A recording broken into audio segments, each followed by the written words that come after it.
Bonjour. L'auteur et dramaturge suédois Henning Mankell disait: le polar est le genre littéraire idéal pour mettre en scène les dysfonctionnements de notre société sans pour autant tomber dans le manichéisme. Cela dit, en quoi l'écriture du polar diffère de l'écriture du roman de fiction? Nous avons le plaisir d'accueillir aujourd'hui chez Art et Lettres Régent Auger, auteur de polar et du roman fantastique. Régent est passionné de civilisation ancienne et de la paléontologie. Il est familier aussi avec le monde des légendes et des sciences occultes. Il a aujourd'hui à son actif une saga, tome 1, 2, 3, 4, intitulée Terre des Ténèbres. Avec l'aide de son ami Chantal Brassard, il a fondé une maison d'édition, Le Pont Littéraire, en 2017. En ce début de 2021, Régent Auger est à son 20e livre à travers un thriller nommé Mort Noire. Ici Kamal Benkiran, bienvenue chez Art et Lettres. Je vous souhaite la bienvenue, Régent. Bonjour, Kamal. Alors, ça fait plaisir de t'avoir finalement parmi nous, de discuter de ce que tu fais dans ta littérature et ton imaginaire, justement. Ton tout dernier, c'est Mort Noire, Nick Travis. On va en parler en détail, mais d'abord, juste pour rapprocher nos téléspectatrices et téléspectateurs qui nous regardent au Canada, ce rapport que tu as normalement avec, n'est-ce pas, le polar et le roman fantastique, comment est né ce rapport, justement? Et qu'est-ce qui distingue justement, de votre point de vue, le polar au roman de la fiction? C'est une bonne question. Puis ce que je vais dire, quand j'ai commencé à écrire, je me suis lancé dans le fantastique parce qu'il y avait une Mhm. partie de moi, bon, c'est l'aventure, l'imaginaire, le côté Oui. enfant, les faits héros. Mais il y avait toujours le côté polar que j'ai toujours été très attiré par ça, mais je me disais, bon, la Mhm. maturité va venir avec l'écriture, avec le temps, parce qu'on dit tout le temps, quand on OK. écrit, c'est une certaine thérapie. Et quand je suis tombé dans le polar, ça a été comme c'est l'adulte, c'est la Oui. maturité, c'est l'intrigue, c'est Mhm. autre chose. Là. Il y a les aspects humains, les sentiments, les émotions. Et là, je me suis rendu compte que je dis pas que je le fais pas avec le fantastique, mais Mhm. avec le polar, c'est différent. Parce que c'est plus dans une réalité, si tu veux, que Oui. dans une fiction. OK, excellent. Nick Travis, Mort Noire, c'est votre tout dernier. Un Oui. roman plein d'interactions, de conversations, de discussions. On suit au pas l'évolution de l'enquête menée par Nick Travis et son équipe. Puis il y a des personnalités, des personnages très intéressants. William Dupré alias Janice, Steve Dunn alias Grace, cette journaliste Carole Lozon qui a elle-même aussi créé une intrigue, qui reçoit un appel anonyme à propos de ce meurtre. Ce meurtre, justement, commis sur Luis Corpos, la découverte de la victime, cette découverte qu'il voit au début, qu'il découvre au début justement de ce roman, une victime vidée de son sang. Et je dois vous dire qu'une victime vidée de son sang, ça nous rappelle cette légende mythique qui a écumé le poste de télévision, à savoir Dracula. Dracula, il choisissait ses victimes, il les vidait de leur sang. Alors pourquoi cette référence au sang, justement, Régent? Euh, j'ai trouvé que je voulais faire un roman, un thriller, mais un petit peu noir, tu sais, amener quelque Mhm. chose, parce que souvent, par un film qu'on a vu, par une situation, un événement journalistique, Oui. c'est immanquable à ce moment-là, on met des éléments qui créent une intrigue dans ce qu'on veut faire. C'est-à-dire que, Mhm. bon, on invente une histoire, mais c'est tout ce que tu as pu apprendre, lire, voir, ça t'influence dans Oui. ta façon de faire. Et puis, j'ai trouvé que le fait de dire, ben, on va vider de son sang, la première chose que les gens vont penser, bon, c'est-tu un vampire? Mais je le dis, ça, c'est un roman policier plutôt noir et pas du fantastique. C'est très différent. Oui, Mais exactement. c'était particulier de faire ça. Oui, excellent. Donc il y a cette référence au son, le son qui nous accompagne justement à travers Oui, ce roman. Euh, je cite un passage à la page 88. Je vois ce gars est un méticuleux. Il a non seulement préparé sa vengeance, mais il a effacé toute possibilité de le retracer. Pendant 2 années, il s'est entraîné, transformé, probablement rapproché, de ses victimes, sans qu'aucune d'entre elles ne le remarque. Voie-tu, Nick, peut-être qu'il s'est fait des alliés ou des complices. Donc, Mort-Noir, il a un passé. On peut présumer aussi qu'il prépare une vengeance. Comment est-ce que vous arrivez justement à créer ce lien entre ces personnages? C'est des liens complexes, mais comment est-ce que vous arrivez par vous-même? De quoi est fait votre imaginaire, justement, Régent?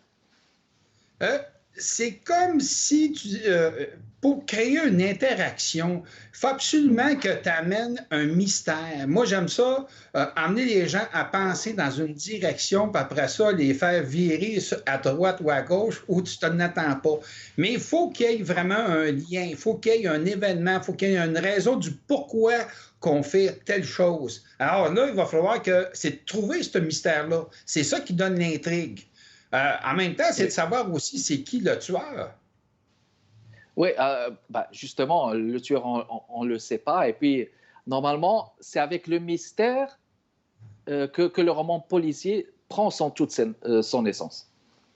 Oui, parce que c'est ça qui fait que les gens vont comme, excuse-moi, prendre une expression, embarquer ou trouver l'histoire intéressante, avoir le goût de lire, d'être captivé, et surtout quand les gens te disent quand je commence à le lire, je ne peux pas l'arrêter parce que je suis tellement pris dans l'histoire, j'ai hâte de savoir c'est quoi la suite.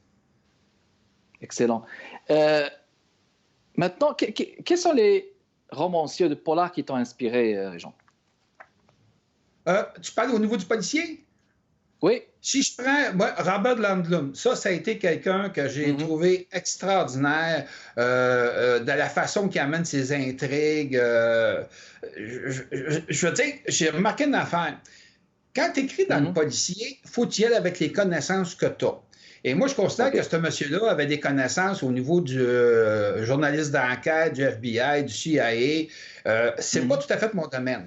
Mais j'aime faire des policiers aussi que du paranormal parce que ça, c'est un domaine que je connais un peu plus et qui m'amuse. Si je rentrais dans le scientifique, c'est pas tout à fait ma branche. Fait qu'il faudra que je fasse beaucoup de recherches pour être sûr de connaître le langage approprié pour parler de quelque chose qui donne l'impression d'être plus véritable. Sinon, si tu parles de quelque chose que tu connais pas puis tu n'as pas le langage qui va approprier, on a l'impression que quelqu'un va écrire une histoire de n'importe quoi. Oui, exactement. Donc, comme tu dis, il faut aller avec le domaine qu'on maîtrise. Et ça peut donner justement de l'ampleur à son œuvre. On va faire une pause et on revient dans les prochaines minutes, mesdames et messieurs. Restez avec nous.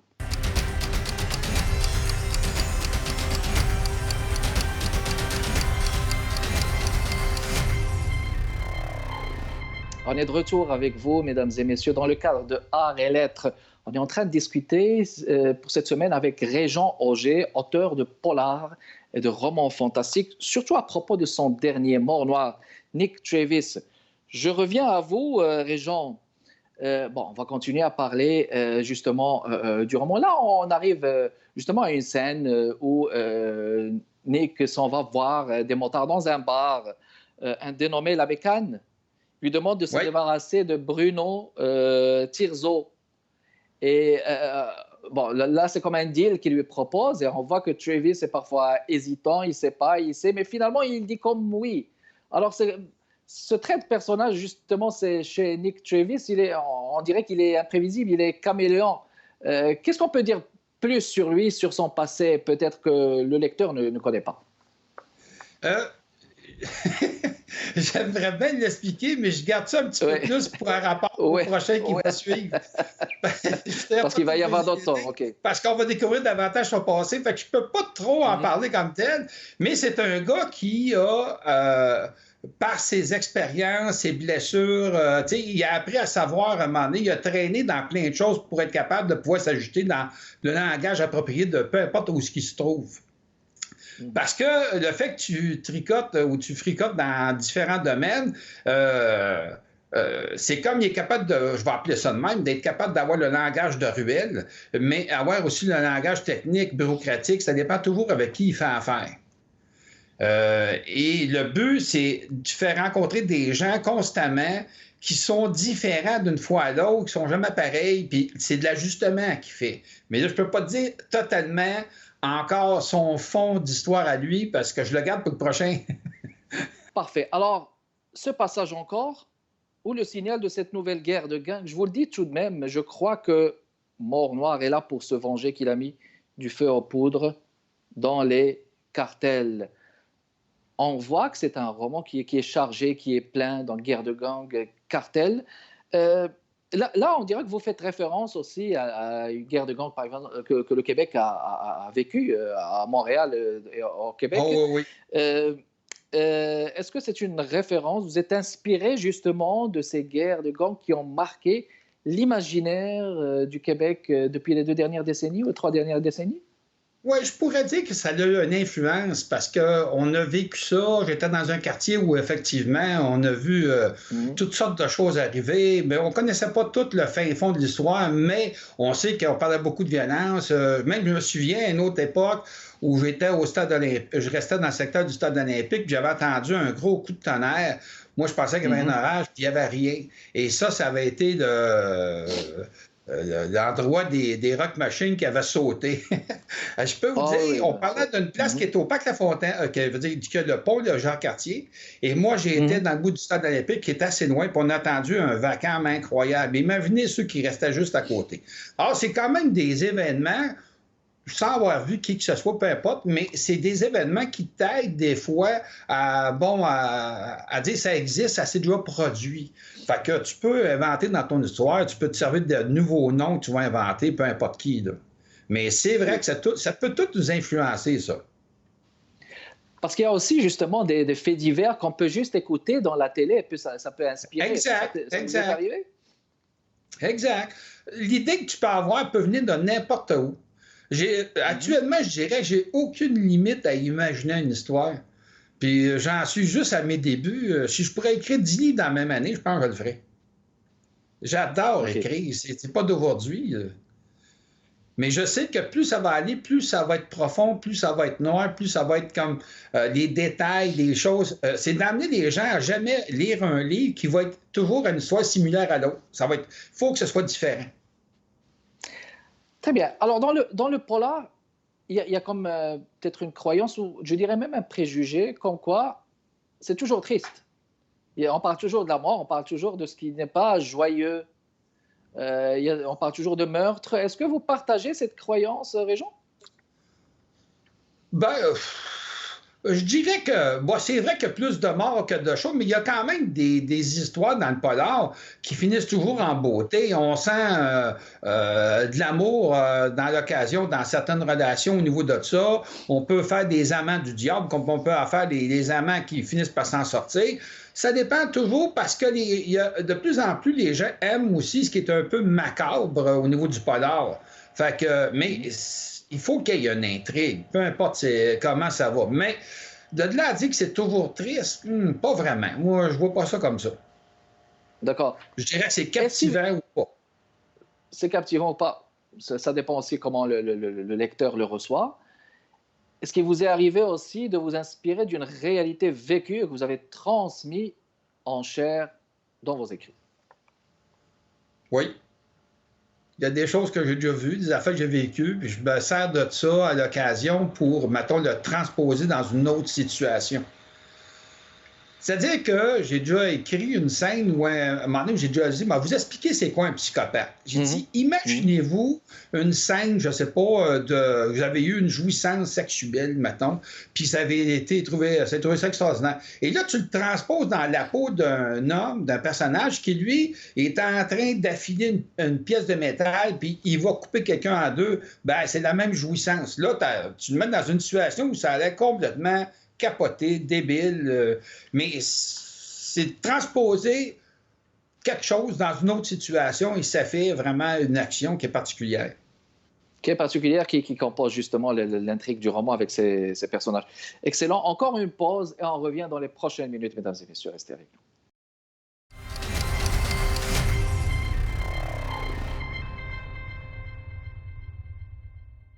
De retour avec vous, mesdames et messieurs, toujours avec notre invité de cette semaine, Régent Auger. On parle de son dernier Mort Noir, Nick Travis, chez Pont Littéraire, publié justement. Euh, Régent, on va juste mettre au parfum les gens qui nous écoutent présentement. Je vous propose de lire un extrait de votre choix. tiré de ce roman, de ce livre. C'est à vous. Merci. Alors, messieurs, notre troisième victime s'appelle Louis Cospos, habitant à Sainte-Marthe-sur-le-Lac, disparu depuis une semaine et retrouvé ce matin chez un pomiculteur de Rougemont. Tout comme les deux autres, il a été saigné à blanc et porte des marques de torture. Le rapport d'autopsie devrait suivre sous peu pour connaître les détails manquants. Oh, en passant, recevant une photo sur son cellulaire, Travis l'examine et l'envoie vers le fax et un gros plan de Cospos apparaît. Voici la photo du propriétaire du verger de Radisson, un dénommé Eduardo Costa. Actuellement, les officiers Paquin et McAllister sont sur son cas. Cet homme, à mon sens, nous cache quelque chose. C'est ce qu'il nous faut trouver. Quelle est la relation entre lui et les victimes? Duclin et Pinault, vous me faites la recherche sur l'histoire du parc extension d'il y a 35 à 40 ans. Pagé, le lien avec Nasteri et ce monsieur. Il est possible que tu chevauches sur une partie de l'enquête de Paquin. Padmé et Butler, vous continuez à trouver toutes les informations des deux premières victimes. Excellent. Alors, on remarque qu'il y a toujours des questionnements. Je vous laisse commenter ce passage, Jean. C'est ça, c'est parce que ce que j'ai voulu faire, c'est que j'amène les gens à réfléchir des fois avec les gens ou à haute voix pour se demander tout le temps c'est quoi la raison. Et plus on avance dans ce roman-là, souvent l'idée première qu'on s'était fait est obligée de changer, est obligée de passer à d'autres choses. Il y a d'autres informations, il y a d'autres preuves. Et là, ce qui devient le compliqué que j'amène, c'est qu'il y a d'autres gens d'autres intervenants, il y a comme les motards, les anciens, comment je pourrais dire ça, l'escadron de la mort, les cartels. On implique des gens qu'on ne s'attend pas, on prend des gens hors normes qui deviennent, autrement dit, des tueurs attitrés. Il y a plein. C'est parce que les événements, c'est que la personne qui se venge est tombée dans un milieu où c'est lié à la mafia. Et mafia qui a des ramifications partout. Mais sauf que quand on enquête sur le tueur dit en série, on se retrouve dans toutes sortes de directions avant de trouver c'est qui. Et là, le coupable, parce que dans ce livre-là, il y a comme deux fins. La première fin, elle fait comme un peu wesh, là, c'est pas très fort comme tel, mais c'est voulu. Mais quand tu arrives à la deuxième fin, tu fais comme ah non, c'était pas ça que je m'attendais. Fait que c'était pas ça, exactement. C'est surprenant. Une surprise que le monde ne s'attend pas. Oui, exactement. C'est peut-être. Oui, c'est particulier. C'est peut-être un peu le secret quelque part. C'est justement, justement ça. C'est-à-dire qu'on ne veut pas tout dire sur le moment parce qu'on veut que les gens achètent, n'est-ce pas? On veut que les gens soient quand même curieux pour s'intéresser. Mais justement, en arrivant à la fin, cette confession de mort noire qui dit « Il pense que je suis ce que l'on appelle un tueur en série. Mais il se trompe. Je ne suis qu'un vengeur. Malheureusement, il y a eu des dommages collatéraux. Je le regrette. Je ne suis pas un monstre. On m'a créé ainsi. » Un dernier mot, Nick Travis est le meilleur officier de la police que j'ai connu. Il a failli me coincer quelques fois. Bon, on ne va pas parler vraiment de l'épilogue, mais là, il y a une confession. Puis on voit que ça finit. Moi, j'étais dans un chemin, puis après, je me retrouve dans un autre chemin. Comment est-ce qu'il vous est venu finalement l'idée de concocter une conclusion aussi particulière? Parce que quand j'ai écrit la première fin, je disais « Oh, c'est pas fort, ça va finir trop ennuyeux, il faut qu'il y ait une suite, il faut qu'il y ait quelque chose. » Et là, j'ai dit il y a plein de choses qui se passent, puis je vois qu'il y a quand même des choses que j'aurais peut-être pu élaborer, étirer le livre, faire du remplissage. J'ai pas voulu faire ça. J'ai voulu toujours créer un mystère. Quel est votre sentiment actuel? Comment est-ce que vous voyez maintenant la situation pour ce qui est de ces gangs des rues? Est-ce que vous voyez qu'il y a des choses qui ont été faites? Est-ce que c'est moins qu'avant? Comment est-ce que vous lisez la situation? Allô? Oui, je vous entends. OK. Si on regarde l'histoire de Montréal, ça doit être considéré comme une ville ouverte, ce qu'on appelait un no man's land. À une certaine époque, Montréal, comme la Nouvelle-Orléans, c'était l'endroit où beaucoup de guerres de gangs, peu importe, c'était des endroits où il ne se passait rien sans la permission d'un parrain quelconque. Bon, il s'est passé des choses entre-temps, il y a eu des guerres dont je ne suis pas au courant de tous les détails, mais c'est-à-dire que, bon, c'est moins visible à première vue, mais ça existe encore beaucoup aujourd'hui, là. Mais il y a toujours des gens qui dirigent des secteurs, des endroits, mais c'est un monde, je considère, plus raffiné que ça a déjà été. Puis ça a été du gros ménage, mais les gars, on voit combien de fois qu'on a vu des rassemblements de bikers, peu importe, et puis identifiés, mais on ne les voit plus faire. Depuis la dernière guerre qu'il y a eu entre les Rock Machine et les Hells, bon, il n'y en a pas eu aussi flagrant que ça, là. Oui, à l'époque, oui, exactement. Ça a été quelque chose, là. Oui. Mais, je vous en prie. Montréal va rester ce qui est Montréal. Tu sais, des fois, on parle d'une plaque tournante au niveau de certaines drogues et vice-versa, là. Ça dépend toujours à un moment donné. Il y a des époques, il y a des temps, c'est plus tranquille. Il y a des quartiers qui ont été très durs, qui sont devenus des quartiers très tranquilles. Et ça a changé pour certains qui étaient tranquilles, qui sont devenus plus durs. Alors, ça varie tout le temps. Excellent. Dernière question. Qu'est-ce que vous conseillerez à un jeune auteur de polar d'avoir ou d'entreprendre comme qualité pour y arriver? C'est très simple. Il faut que ce soit, quand il écrit une histoire là-dessus, il faut que ce soit quelque chose, je l'ai dit au début, il faut que ce soit quelque chose que tu connais. Il faut que tu sois quelqu'un qui maîtrise un certain domaine. Tu t'en vas pas dans le domaine scientifique si tu connais rien là-dedans, parce que sinon, ça ne sera pas cohérent. Tu peux peut-être en parler un petit peu ici et là, il y a de la recherche à faire, mais si tu veux le situer dans un endroit, prends le plus d'informations possible pour être sûr de pouvoir le structurer. Parce qu'il y en a qui travaillent avec un plan. Dans mon cas, je n'ai pas vraiment de plan. Je commence avec une histoire de A à Z. Sauf que dans le policier, il faut quand même que j'ai des informations. Si je parle de tests ADN dans les années 70, on va être dans le champ parce que c'est pas depuis 70. Là, ça a été un peu plus tard. Hein? Alors, il faut connaître certaines choses. Surtout si tu dois travailler dans les époques. Excellent. Régent Auger, Mort-Noir, Nick Travis, mesdames et messieurs, c'est son tout dernier. Les gens qui aimeraient l'acheter, comment procéder? Très facile. On a juste à aller sur pontlittéraire.com et puis ils peuvent l'obtenir facilement par Amazon. C'est partout sur la planète. Fait que c'est très, très, très facile. Alors là, le livre papier, là, je devrais avoir l'échantillon pour être capable de pouvoir le donner. Là, pour l'instant, on l'a en PDF, on l'a e-book. Et le papier, c'est toujours comme faut que tu vérifies parce qu'il y a toujours des erreurs quand ça revient la première imprimée. Fait que là, on attend après ça. De toute façon, les gens vont contacter pontlittéraire.com pour entrer en communication avec vous. Merci beaucoup, Régent, d'avoir répondu à notre invitation. Un plaisir de vous avoir accueilli. Je vous en prie, merci beaucoup de votre continuel intérêt, mesdames et messieurs. Kamal Benkiran avec vous pour Art et Lettres. Prochain rendez-vous, un nouvel invité jeudi à 15h30. Portez-vous bien. À la prochaine.